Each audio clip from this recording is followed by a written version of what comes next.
O diabo espreita o dia de vários personagens neste sombrio e tenso filme ambientado no pós-Segunda Guerra Mundial.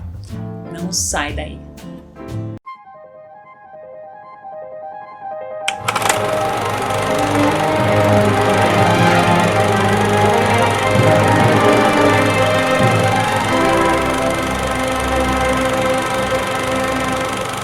E aí pessoal, tudo bom com vocês? Eu sou a Erika Eremenko e hoje no Ao Pé da Lente eu vou falar deste filme aguardado que acabou de chegar na Netflix. O Diabo de Cada Dia centra sua história nas pequenas cidades de Knockstiff, no Ohio, e Coal Creek, na Virgínia Ocidental. Arvin é criado por sua avó e seu tio, depois que seus pais morrem, junto com mais uma menina, Lenora, cuja mãe foi morta e o pai está desaparecido.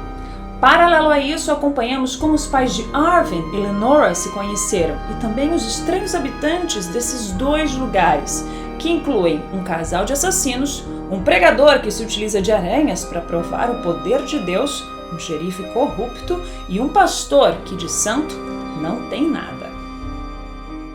O Diabo de Cada Dia é uma adaptação do livro do Donald Ray Pollock de título O Mal Nosso de Cada Dia. Um título que cabe bem mais aqui na filosofia desse filme por fazer alusão à religião, que é um dos principais temas tratados aqui nesse longa. Mas vamos por partes. Para quem ficou curioso com o nome do diretor, Antônio Campos, que soa super brasileiro para os nossos ouvidos, é porque ele é brasileiro, gente, pelo menos metade brasileiro, filho do jornalista Lucas Mendes, lá do Manhattan Connection. E Antônio Campos não é um diretor iniciante, ele sabe muito bem o que ele está fazendo. Ele, uma das mentes por trás de The Sinner, ele esteve envolvido na série de cabo a rabo como produtor executivo e também dirigiu 5 episódios da série, incluindo o piloto.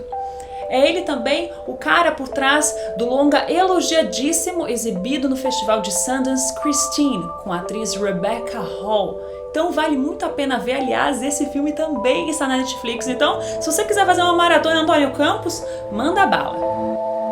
A alma de O Diabo de Cada Dia, se é que a gente pode colocar alma e diabo na mesma sentença, é a ligação entre pais e filhos, religião e os traumas que acontecem conosco que podem ditar como a gente vai ser e a forma como a gente vai agir no futuro.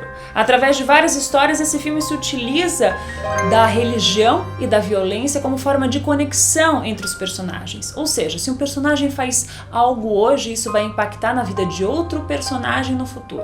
É o famoso efeito borboleta da teoria do caos. Afinal, se o bater das asas de uma borboleta pode ocasionar um tornado do outro lado do mundo, imagino que um assassinato não pode fazer na vida de uma pessoa.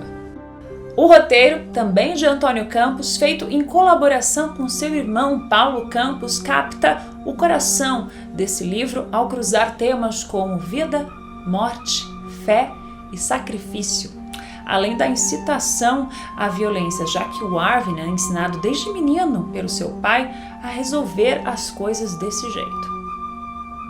Porém, o filme tem 2 problemas, pelo menos a meu ver, tá, gente? Essa é a minha opinião. E a primeira delas, eu acho que é a mais forte aqui, é o uso de um narrador.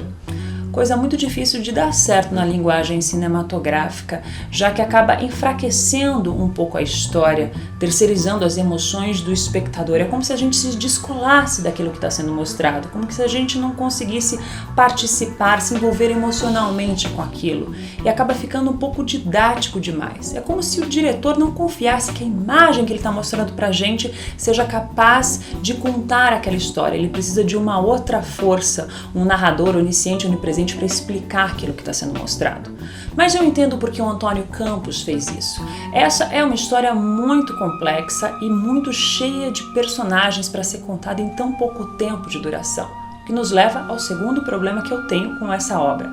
Eu realmente acho que ficaria melhor sendo uma minissérie, no qual você pudesse destrinchar realmente cada personagem, se aprofundar neles. E eu digo isso porque eu realmente tive a sensação de que era muito filme para contar em tão pouco tempo de exibição. Isso porque a gente está falando de 2 horas e 18 minutos. E então, o narrador acaba aqui ocupando quase que um papel meio professoral nesse filme, de fazer uma síntese para você do que vai acontecer. É como se ele fizesse uma pequena sinopse de quem vai se envolver com quem que vai morrer no futuro, e eu acho isso aí uma quebra de expectativa bem grande. Aliás, a narração desse filme, dispensável por sinal, é feita pelo próprio autor do livro, que eu também não entendi, e acrescenta uma pitada de ironia nos seus comentários, o que também não funcionou para mim. Eu preferiria que o Antônio Campos e o Paulo Campos tivessem utilizado esse tempo que eles têm em tela, que já é tão pequeno, para desenvolvimento de personagem, porque aí que tá o ouro desse filme, são esses personagens tão incríveis, sabe? A gente só vê uma fração de cada um deles. Nossa, Eric, então você não gostou desse filme, você tá falando muito mal dele.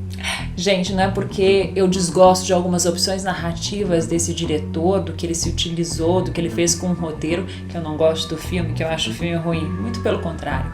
Eu acho um filme muito ousado, senão não estaria falando dele aqui pra vocês. Eu gosto muito da ideia central dos personagens terem aprendido, por falta de palavra melhor, a viver com o mal de cada dia. Porque simplesmente nasceram em meio a isso, foram criados em meio a essa violência, a manipulação da religião que se utiliza de Deus, pelo menos nessa história, para cometer atrocidades, ou porque é simplesmente mais fácil, entre aspas, não ir contra a maré, não questionar aquilo que está sendo mostrado para você. O longa ainda possui um elenco de atores dessa nova geração incríveis. Então vamos começar pela Liza Scanlon, que ficou muito conhecida por seu papel em Sharp Objects, Hayley Bennett de Swallow, que eu ainda vou fazer crítica desse filme no canal, que é bem bacana, e A Garota no Trem, e a Mia Wasikowska, que fez Alice no País das Maravilhas do Tim Burton. Já no time masculino vamos começar com o Bill Skarsgård, que faz o pai do Arvin e que ficou muito conhecido por fazer o palhaço no remake de It, a Coisa, Jason Clarke, que é um ator maravilhoso que faz o assassino, Sebastian Stan, que faz o xerife, e o Robert Pattinson, que muitos conhecem da saga Crepúsculo, que aqui faz um pastor asqueroso, cuja cena entre ele e o personagem Arvin possui um dos diálogos mais perturbadores e envolventes do filme, mas eu vou ficar quieta porque eu quero que você assista. E claro, o protagonista Arvin, feito pelo ator Tom Holland, que muitos conhecem de Homem-Aranha, que está muito bem no papel e que é o cara que talvez possa reverter essa maré de violência.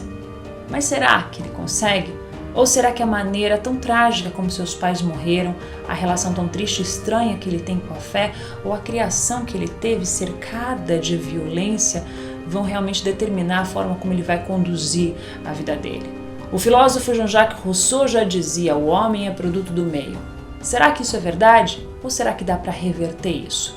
É por questões tão complexas e profundas como essa que o Diabo de Cada Dia merece ser visto. Afinal, eu realmente acredito que quem se arrisca em investigar o lado obscuro da condição humana merece aplausos, mesmo que a cada dia o diabo esteja mais difícil de ser vencido. É isso aí, pessoal. Se você gostou desse vídeo, não esquece de deixar seu like pra mim e escrever nos comentários o que você achou desse filme. Ou o que você achou da minha crítica. Se você concorda, se você discorda, não tem problema nenhum, escreva aqui embaixo que eu quero saber. A gente vai bater um papo sobre esse filme. Se você não é inscrito no canal, aproveita, se inscreve e já ativa o sininho para as próximas notificações. Como sempre, muito obrigada pela sua companhia. A gente se vê sexta-feira e eu te espero aqui, colada na lente.